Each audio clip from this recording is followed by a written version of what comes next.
Well, I want to welcome you to the last module of the last lecture of this online course, Psychology 320, Introduction to Industrial Organizational Psychology. And I guess we're going to kind of end up on a dark note here. We're going to be talking about the psychological effects of job loss.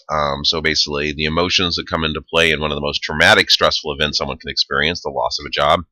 A little bit about the research on that, and then we're going to be talking about more specifically what we know about extreme emotion in the workplace, and specifically workplace violence. So the psychological effects of job loss, in a way, this kind of ties in to where we started in this class. We started talking about the importance of work to people's lives, that our self-image, our self-esteem, our self-efficacy, a lot of our concepts of who we are fairly strongly tied to our jobs, and especially if that job is a career, is good work. So why are jobs important to us? Well, they provide financial means. So clearly, jobs are an important part of everyone's financial situation. Jobs allow us to make money that allows us to live the life, hopefully, that we're wishing to live. It also provides time to structure our day. So basically, jobs provide a structure within the week. We have certain periods of time where we know what we're needing to be doing, and that structure generally, for most people, is also associated with both physical and psychological positive outcomes. Provides us an opportunity to use existing and new skills. So jobs and work provide us the ability to actually show our worth, allow us the opportunity to feel good about ourselves, to show that we're capable of doing good work, but also is one of the main sources, especially outside of education, where we also learn new skills and develop and grow. It provides social interaction outside of the family. So we kind of just finished talking about the idea of family and work, how it can be both in conflict, but also can enrich each other. And we are social creatures. Most people have a certain level of social interaction that they want and need. And that as long as we are meeting those social needs, we usually are, again, psychologically and physically healthier. And a lot of times those social interaction needs of people are above and beyond what might be supported by just family. So again, work provides these social interactions. Helps to provide a purpose to our lives. So a lot of people draw a lot from their work as far as their careers being a major identifier of who they are. A lot of times our identities are strongly connected to our jobs. And that leads us to the last point, give us this sense of identity, but also the prestige, especially if you have a job that you're very proud of. And being proud of your job doesn't necessarily mean that the rest of society sees it. Again, we opened with one of the very first lectures. I mentioned a quote from Martin Luther King that talked about how whatever work you do, you should work towards doing it the best that you possibly can. So it is possible to draw identity and prestige from any job, and if you do, again, that's going to lead to better psychological outcome. Now, having stated how important jobs are to us, it's pretty clear to see that if all of these are an important part of how we identify ourselves, if having these results in more positive psychological outcomes, more positive life satisfaction, and even physiological responses, and that you are actually people that have these factors in their lives report being healthier, then you can also see that to lose a job can be a very stressful event, which would result in negative impacts. So job loss in organizations. So U.S. organizations have been reducing the size of their workforce since the 1980s, and this has been a fairly consistent trend. More recently, from 2008 to 2014, the United States suffered a fair amount of unemployment and larger unemployment rates than had been experienced for many, many decades. So during this time, we were seeing a lot of mass layoffs. A mass layoff is defined as a company letting 50 plus employees go at the same time. And this resulted in a large amount of loss of jobs. So there is a lot of anxiety about job loss, and this anxiety is continuing to rise. And that anxiety is being measured by basically self-report measures, asking people how worried are they about the potential of their losing their jobs. And job security, again, has been found to be strongly related to positive psychological and physiological outcomes. And high levels of anxiety about uncertainty about your job have been related to lower psychological outcomes or negative psychological outcomes, job dissatisfaction, for instance. What's also interesting is that another factor to account for this anxiety about job loss is usually an exaggeration of the reality of the situation. In other words, U.S. workers tend to be more concerned about losing their jobs than the data suggests they should. In other words, there seems to be a overreaction, if you will, of this anxiety. More people are worried about losing their jobs than the people that are actually losing their jobs, and that has continued to be found across studies over multiple times. Excuse me. So, research on job loss in organizations. So, just some main points here. Unemployed individuals' perception of time use and negative life events were strong predictors of depressive symptoms. So, a bunch of studies have looked at what are the predictors of someone losing their job continuing a downward spiral. So, once they become unemployed, basically, if they have negative perceptions of time and additional negative life events at the same time, in other words, if they're kind of being hit by both work and family. So work is obviously a negative, they've just lost their job.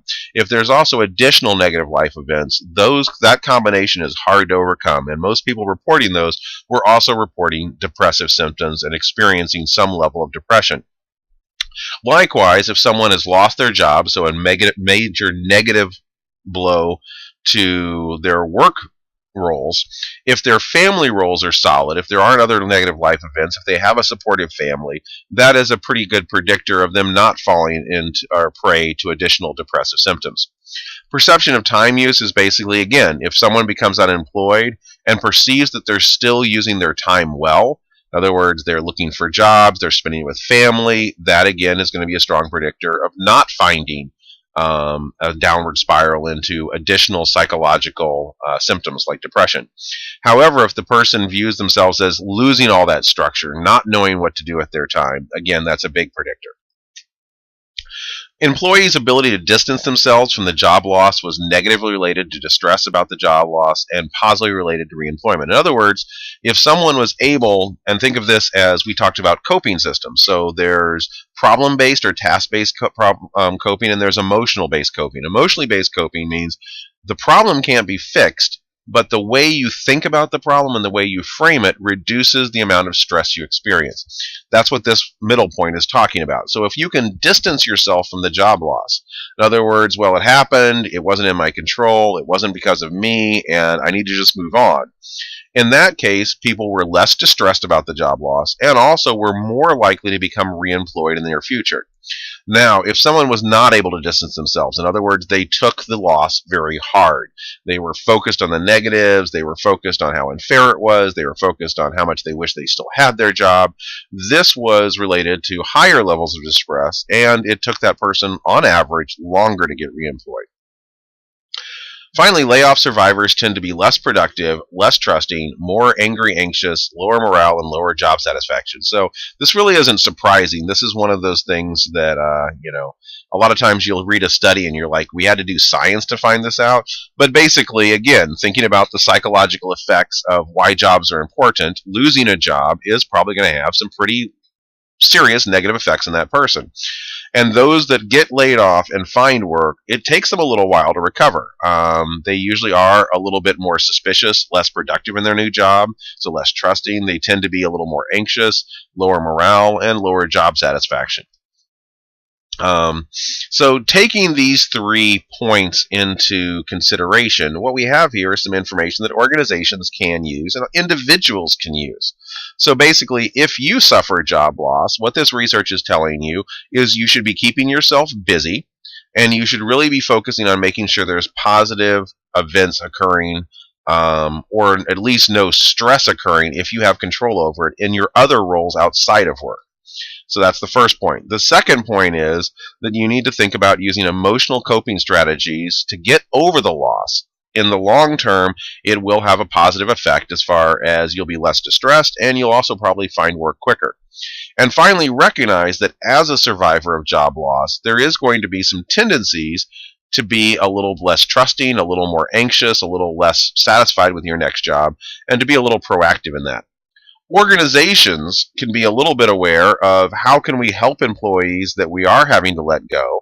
Can we provide them some additional support as far as time usage. And a lot of organizations will do some kind of severance package, including some coaching on how to find new work, how to actually help counsel the person. In fact, again, some larger organizations, Fortune 500 organizations, actually provide career counseling. And a part of that, again, is to help the person distance themselves from this loss so they can be reemployed quicker. So, returning to WAR's environmental determinants, another way to look at the importance of work is to consider the potential effects of losing one's job on these determinants. So remember, these were the determinants that basically determined if people were experiencing job satisfaction.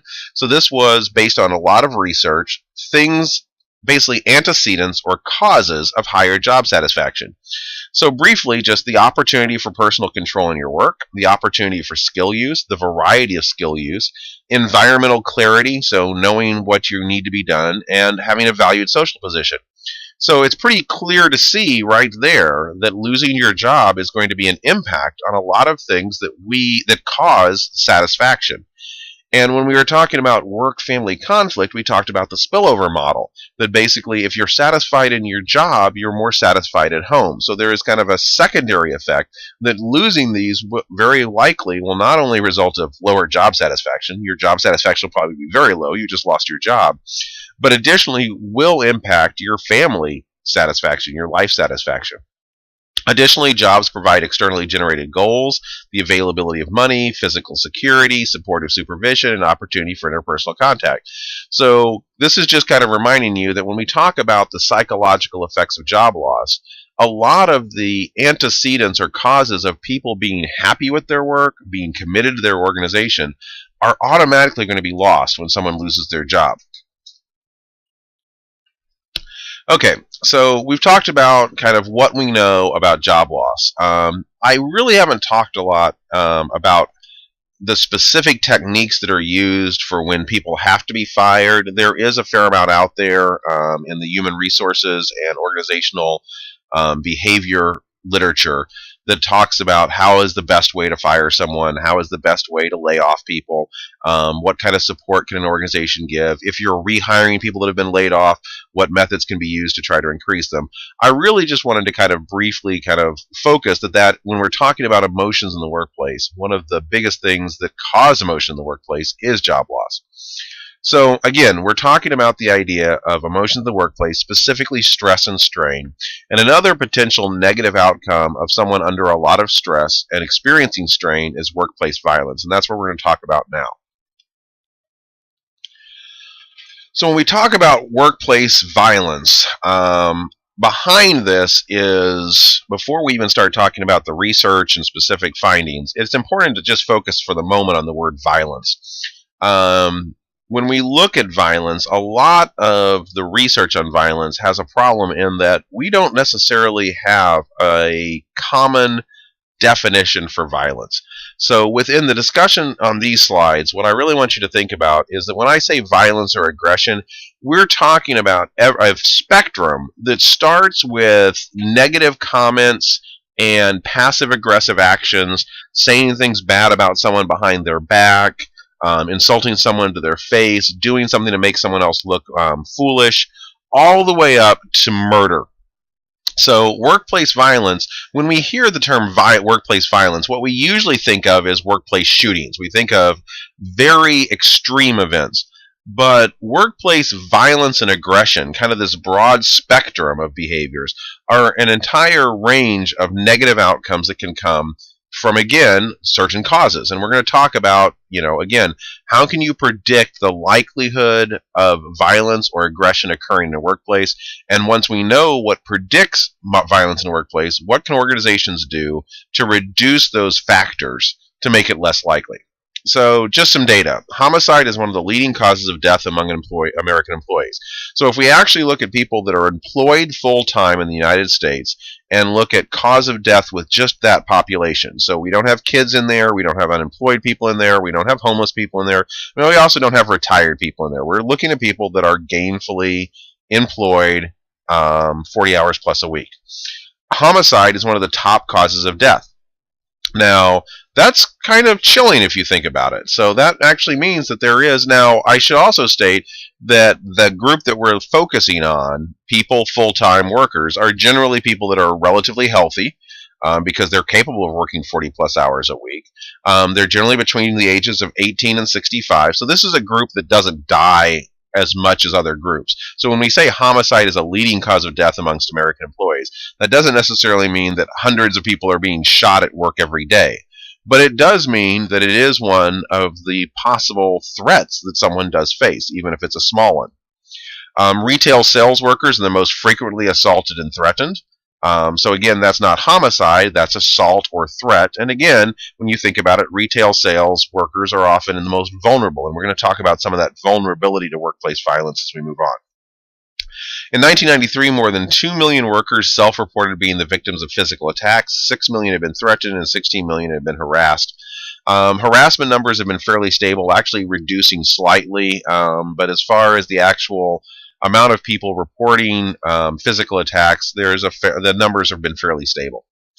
And finally, research has found, a very strong relationship between job stress and workplace violence. So that's the first one. Before we even start talking about a lot of additional factors, one of the big outcomes of a high-stress job is an increase in violence. And again, violence all the way from saying something mean to murder. So however you measure violence, you do find that one of the big predictors is job stress and strain.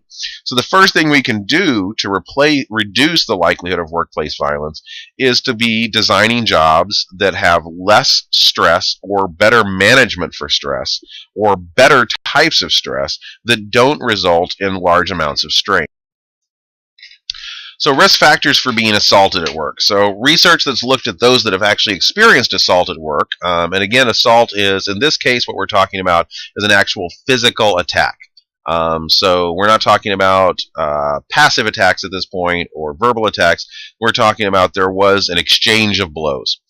Having contact with the public. So the more your job involves you dealing with lots of people and not necessarily just coworkers, the more likely you are to be assaulted.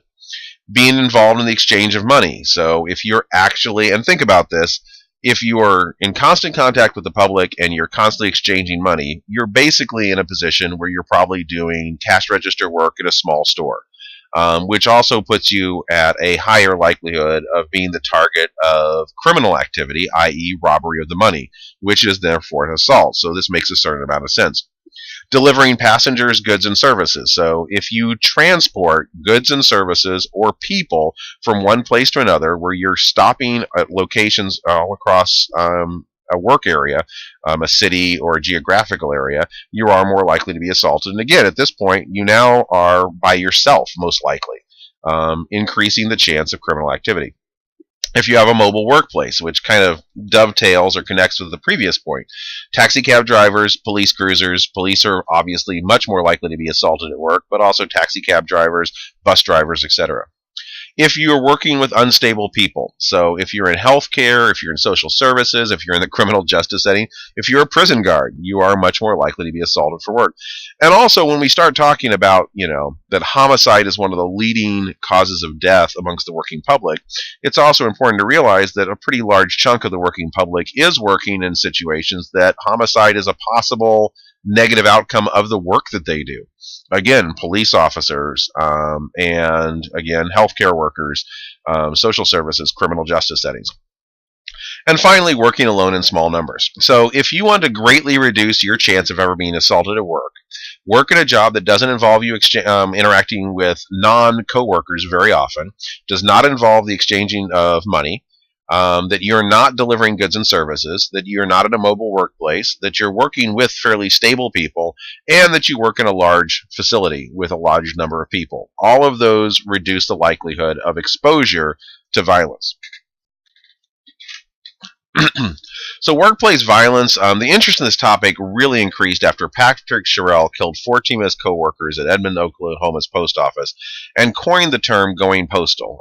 This term isn't used as much as it used to be, but it used to be pretty much the standard label for workplace violence. But even though this was kind of a big event, it really caught people's attention and people's imagination and made people worried about the idea of workplace violence, and also started the research on it. We still hear examples of workplace violence.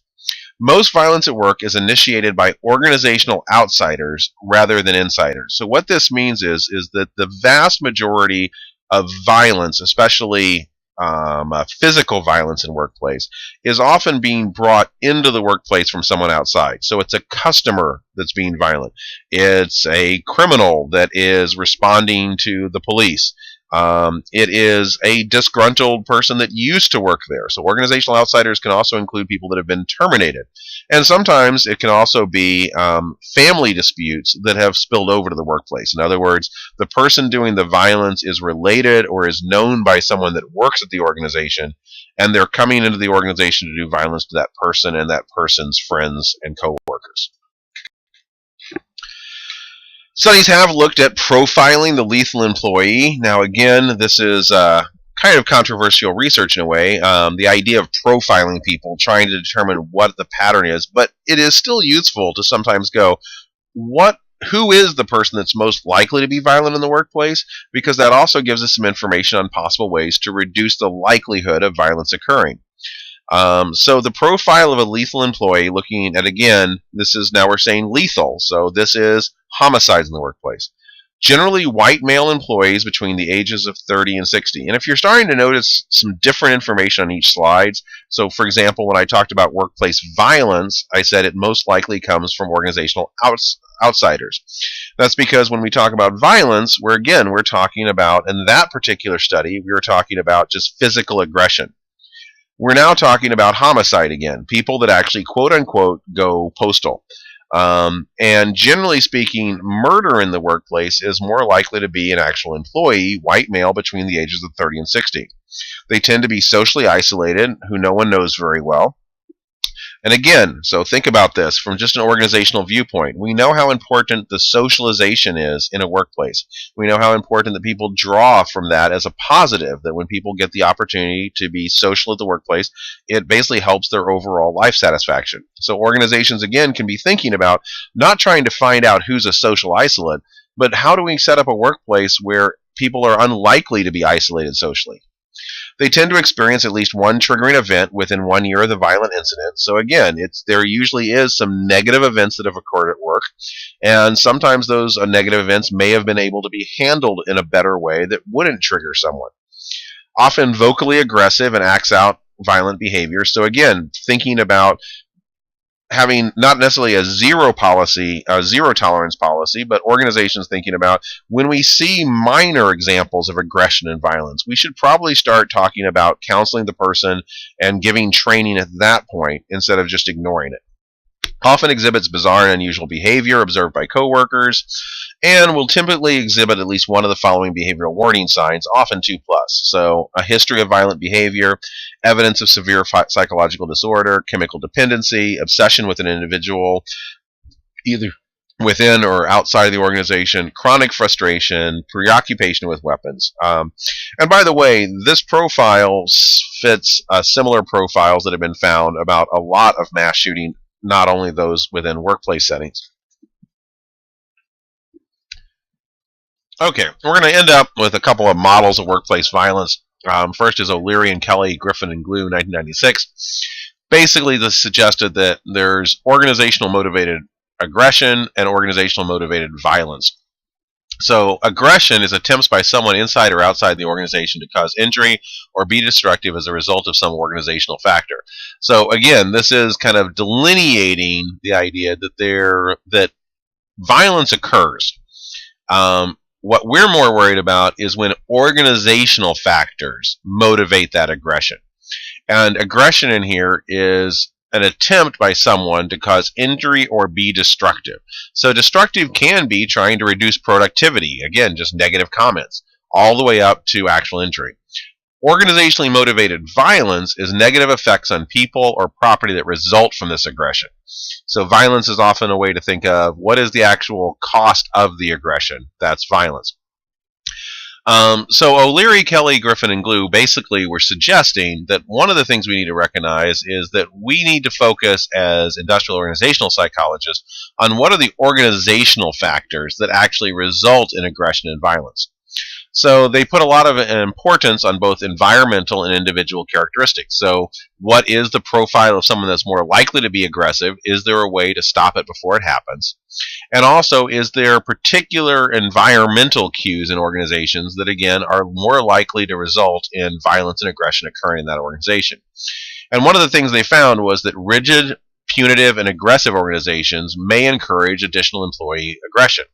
And this maps on very well to what we know about aggression and violence from social psychology, that one of the ways we learn aggression is we model it and we look for the norms of aggression. So just recently, I'll tell you not a particularly good story of my parenting. I was driving and merging onto the interstate, and my son, he's 10 years old, was in the passenger seat. And it was one of those interstate on-ramps where it started with 3 separate lanes, but then merged into 2, and then merged into 1 before it finally hit the interstate. Well, a car was next to me, about at the same speed, coming in, and quite honestly, neither of us really had right-of-way. And I had to swerve a little bit because I noticed him at the last minute. He noticed me at the last minute. We both swerved a little bit. I broke. He accelerated. He got ahead. And my son, as this was happening, turned, looked at him, and basically raised his fist and shook it at the guy. And I saw out of the corner of my eye the guy looking stunned that a 10-year-old was waving his fist at him and basically flipped off my son in response. And I thought to myself, and I immediately told my son that that was an inappropriate response, that you shouldn't be doing things like that. And he responded, of course, but Dad, when people cut you off, you often curse at them in the car. And I was like, that is actually true. And I kind of explained the difference between, in my opinion, releasing a little verbal frustration and actually doing an action, a physical action that could be seen by the other driver as antagonistic.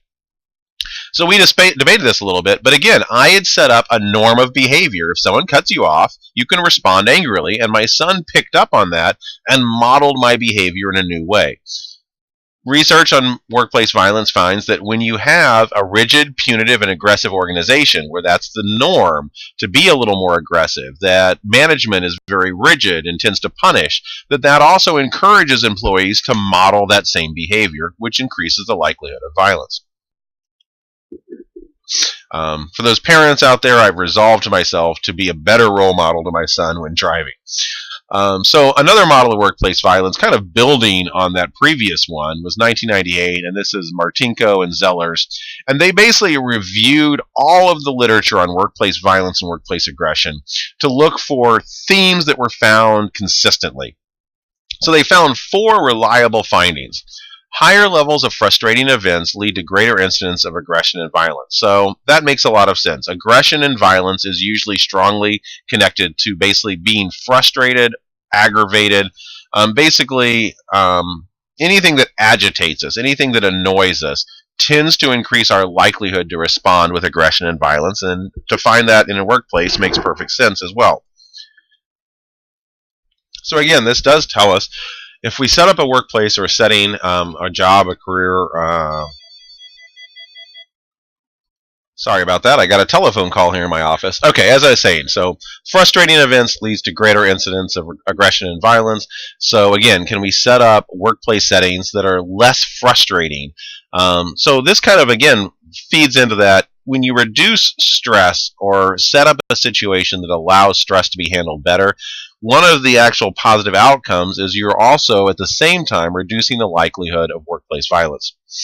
Employees who tend to exhibit violent and aggressive behavior were rewarded and passed for that behavior. In other words, what we found is the most aggressive and violent people in organizations tended to have been behaving that way for a while, and also tended to have poor role models that tended to reward that behavior. So again, management can inadvertently start to reward and to model more aggressive behavior, which is then going to be picked up by organizations, people within the organizations.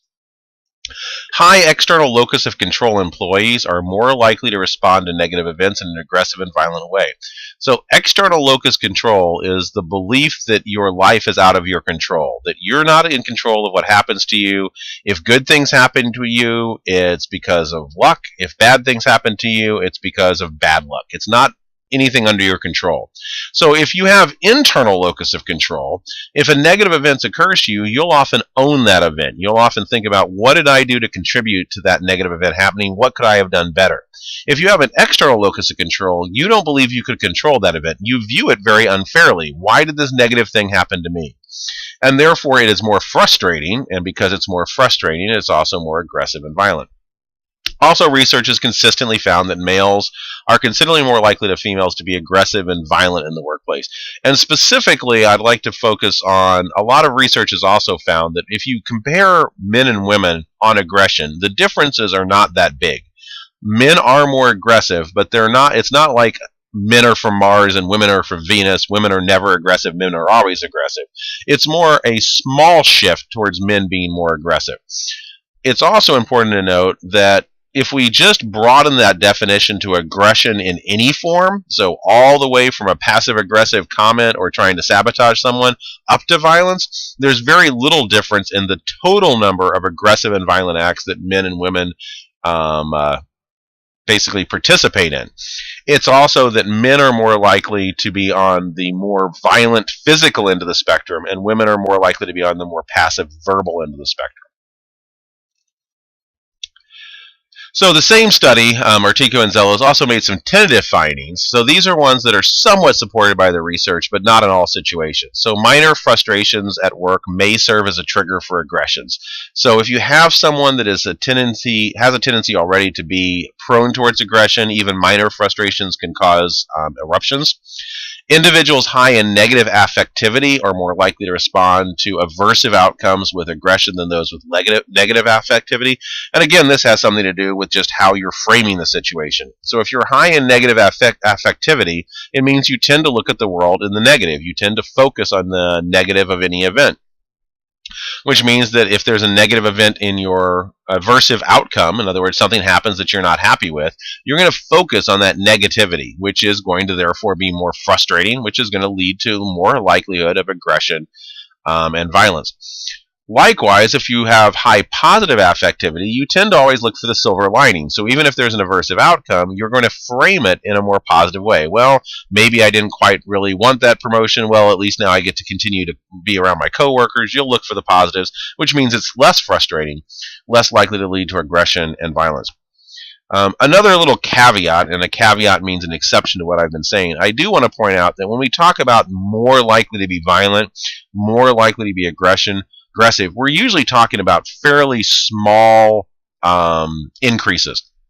In other words, if everyone has a base rate of how aggressive they are, from the least aggressive person possible to someone that's just on the edge of hitting someone at every moment in their life, if we add these causes, these triggers. So if we frustrate someone that is never aggressive, we put them in a very frustrating situation, their first reaction is probably not going to start hitting people with a club.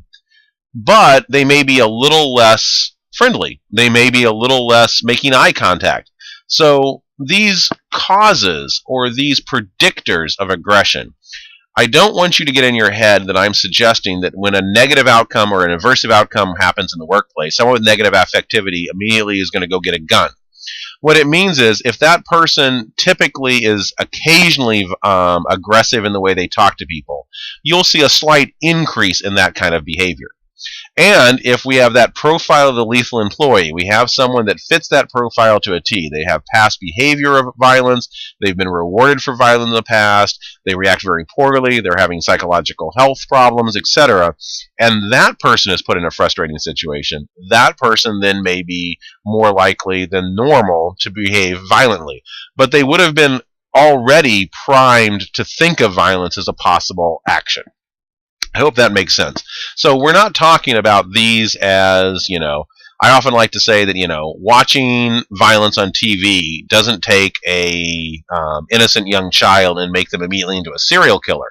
But if you have someone that is close to being a serial killer and then put them into a situation where they're also being fed violent imagery and the idea that violence is a good idea, it may be the straw that tips them over the edge. And likewise, if you take a small child and show them a bunch of violent imagery or reward them for violent behavior, you're not going to see them starting to knock people out, but you will see them become a little more aggressive in how they play and a little more likely to be less pro-social. So it's about small changes. Fixing the workplace to reduce the likelihood of workplace violence is not necessarily going to stop someone who is very likely to be violent from still being triggered. But overall, doing that is going to reduce the likelihood of aggression and violence generally in that workplace. So, impulsive individuals are also more likely to react to aversive outcomes in violent ways than non-impulsive individuals. So someone that's likely to be violent in situations generally is also likely to be violent in frustrating situations in the workplace. And finally, we look at Martinko and Zello also developed propositions, potential findings that need to be tested in the future. So some aggressive behavior happens without conscious thought. So basically the idea that sometimes, especially small aggressive behaviors, we don't even realize we're necessarily doing them. So one of the examples I gave in the last slide was that if someone was absolutely not violent, and we pushed them, we put them in a frustrating situation, that the way they would experience aggression in that might just be being less nice, making less eye contact. Those kind of behaviors, they might not even be aware of it. My wife tends to not be a very successful with her poker face, and I don't mean within poker. She's actually a great poker player. But if she doesn't like something you're saying to her, or if she disagrees with something that a supervisor is telling her, she can't keep it off her face. She's not even aware of it occurring. And sometimes when we're having a discussion, I'll say something and I'll stop immediately and go, okay, what was wrong with what I said? And she's like, what do you mean? I'm like, it's clear you didn't like what I just said. What's going on? So again, that's a bit of an aggressive behavior. She is basically, and what it looks like is she suddenly gets a harder look on her face. She's less pleasant to me suddenly, and you can pick that up. So those kind of behaviors happen without conscious thought, and that's something else that more research needs to be looking at, is what is the cumulative effect when people in the workplace are doing a lot of non-conscious or micro-aggressive behaviors, small little behaviors that are setting up a situation that's less friendly. Individuals emotionally susceptible are more likely to perceive workplace incidents as trigger events than those that are less susceptible. In other words, there is a fair amount of research that's found that certain clusters of personality types and past experiences are predictive of who is going to be triggered. Now, this is kind of after the fact. In other words, what research hasn't found is, okay, we're going to go into an organization of 10,000 people. We're going to profile them. Okay, according to the profiles, these are the 17 people likely to be violent. Now the question is, of those 17 people, how many of them actually do respond to a triggering event with violence? Maybe none of them, maybe one of them. So we can't use these techniques to profile people to successfully predict with high likelihood who's going to actually do it. But we are wanting to look at more and more of, is there a way to get better information about this emotional susceptibility to receiving workplace events very negatively? Also, in an ambiguous situation, perpetrators may attribute negative outcomes to a general cause. So that's another thing that needs to be looked at, is when someone takes a specific event and starts to become hostile or aggressive to the entire organization, to the entire management. So the example that we opened up with as far as workplace violence, the post office shooting, where someone was very upset with his workplace and specifically an event that occurred in his workplace, and he took it out on the entire organization, attacking everyone that worked there, killing many of them. So again, the question of how do we actually at least try to make sure that we're setting up a situation where if a perpetrator is going to be violent in the workplace, that it is better targeted? That doesn't sound very good either. But we do want to do more research on determining what is the psychological process of a perpetrator going from a specific outcome to this general violence and aggression towards the entire organization. Well, I hope you've enjoyed this class. An interesting slide to end on. But as always, make sure you're keeping up with the final assignments as they're due over the next day or so. And I hope you enjoyed the class. And I hope to see you either in another online class or in an in-person class in the future.